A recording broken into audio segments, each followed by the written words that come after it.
The day that I lost my son, I know everything happened for a reason, and I needed it to be a positive experience. I knew that if I could change this negative into a positive, that maybe if it happened to somebody else, they can do the same. And at the same time, my son's death wasn't in vain. Whatever I do today, it makes the future safe for our youth tomorrow. A mother's love is the greatest love. And the loss of a child, that's the hardest thing that any parent would ever have to go through.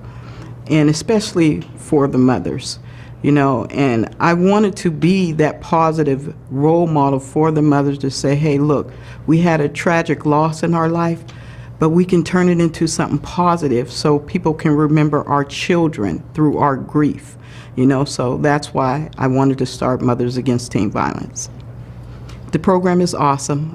It's been up and running for almost 4 years. I have had almost 500 kids come through my program. A lot of my kids are court-ordered to come to my program, and as an incentive, they get credit for community service hours, and if they complete it, they get their fines and fees waived. My program addresses any of the social issues that we have out here in our community, but the main thing, that I talk about is the violence, that tragically took my son's life.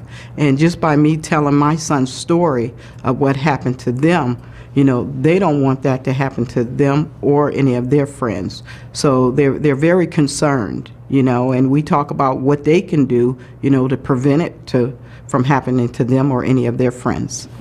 It took us a long time to get to where we are, and it's going to take even longer to fix the problems that we have. But we are making strides.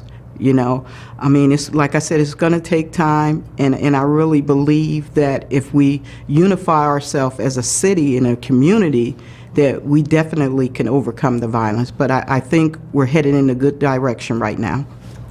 The key message that I would like to deliver to these young people is no matter what you do, you always have that second chance. We always make mistakes, but the key is that we learn from those mistakes. And whatever we learn from those mistakes, let's pass it on to our friends and our family, and hopefully everybody will learn from their mistakes and we won't have so much violence going on like we do in our community.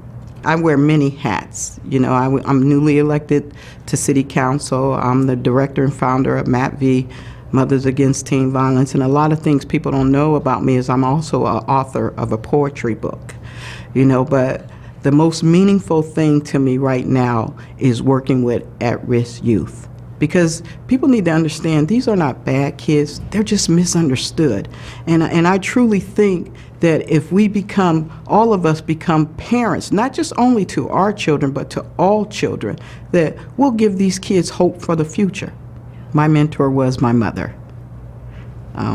She had lupus.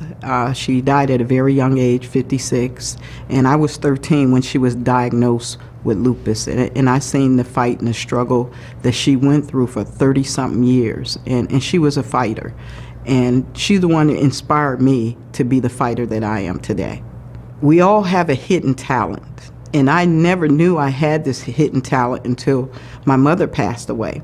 And I wanted to be the one that write this poem for her obituary. And my family, even my husband, laughed at me, said, oh, you don't know how to write poetry. And at that time, I didn't.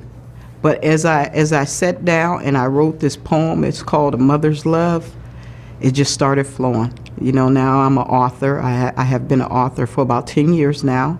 It's called Poetry from the Heart, Meaning from the Soul. It's an awesome book, so I love poetry. Ever since I lost my son, I've been trying to find ways that I can help the Erie community, especially in the inner city, because I was born and raised in the inner city.